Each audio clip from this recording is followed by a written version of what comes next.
Shalom saudara sekalian, selamat pagi. Pada hari ini kita akan kembali merenungkan firman Tuhan.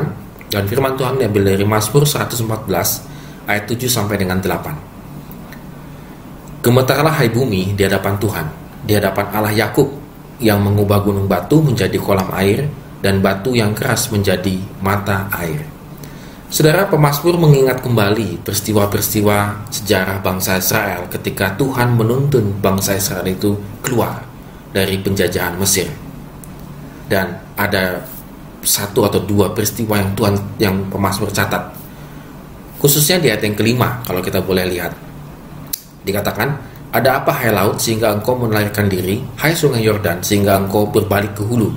Saudara, ini adalah dua peristiwa besar dalam perjalanan bangsa Israel, yaitu yang pertama adalah ketika mereka menyeberangi sungai Yordan di Yosua pasal 3. Bagaimana ketika tabut perjanjian Tuhan itu diletakkan di sungai Yordan, maka sungai itu menjadi kering sehingga bangsa itu boleh lewat. Begitu juga dengan peristiwa laut mati atau laut merah, bagaimana Tuhan membelahnya sehingga laut itu menjadi kering dan bangsa Israel bisa lolos dari kejaran bangsa Mesir. Saudara, ini adalah dua peristiwa yang tidak receh gitu ya, tidak remeh, tapi suatu peristiwa yang sangat besar dalam kehidupan bangsa Israel. Namun saudara, kembali lagi pemazmur mencatat satu peristiwa yang agak mengesalkan gitu ya, agak menjengkelkan, yaitu di ayat yang ke-7 dan yang ke-8 tadi kita baca, yaitu peristiwa di Meriba. Kita bisa melihat di Keluaran pasal 17 ayat 7. Dinamailah tempat itu Masa dan Meriba, oleh karena orang Israel telah bertengkar dan oleh karena mereka telah mencobai Tuhan dengan mengatakan, adakah Tuhan di tengah-tengah kita atau tidak? Saudara, ketika peristiwa yang sebelumnya mereka alami fantastis, bombastis, membelah laut, fenomena-fenomena yang sangat luar biasa, tetapi ketika mereka mengalami namanya kehausan di tengah-tengah padang gurun, mereka berontak yang luar biasa. Mereka mengatakan, maju kena, mundur kena. Ini udah ribet nih. Maju kena, mundur kena. Maka mereka akan mencari solusi. Solusinya adalah menyalahkan Tuhan. Solusinya adalah benar-benar tidak percaya Tuhan itu ada.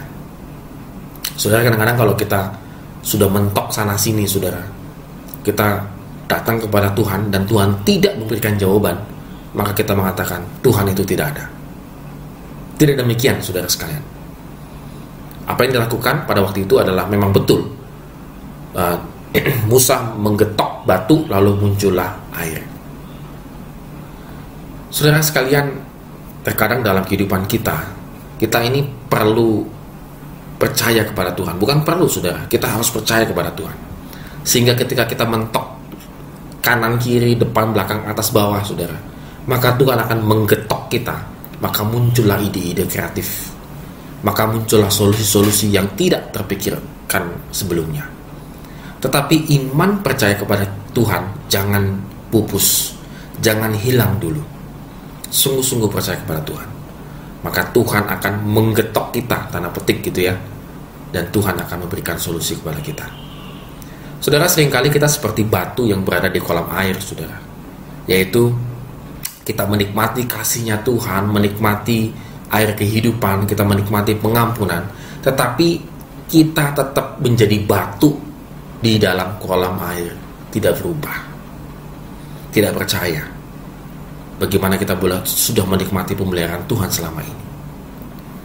Firman Tuhan hari ini mengajarkan kita, dari batu ini digetok sama Tuhan, maka muncullah mata air kehidupan. Dan saya yakin ketika kita berhasil menemukan solusi-solusi karena Tuhan yang bekerja dalam kehidupan kita, maka itu menjadi mata air bagi kehidupan orang lain. Amin. Tuhan Yesus memberkati kita semua.